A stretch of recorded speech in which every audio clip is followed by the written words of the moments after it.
Hello student, একটা update দিয়ে দিই তোমাদের নভেম্বর মাসের ফার্স্ট উইকে থার্ড সেমিস্টারের রেজাল্ট বেরিয়ে যাবে।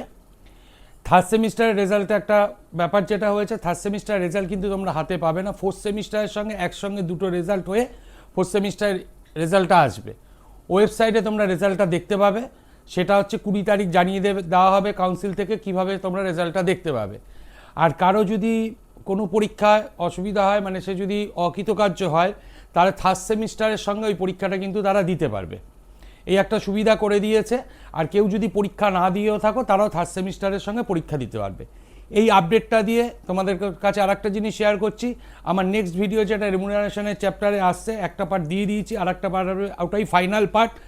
এবং তার মধ্যে কিন্তু এবছরের সাজেস্টিভ কোশ্চেন থাকবে, সেগুলো কিন্তু ফলো অবশ্যই করতে হবে, কারণ সেইগুলো থেকে ফোর্থ সেমিস্টারে অবশ্যই কোশ্চেন আসবে।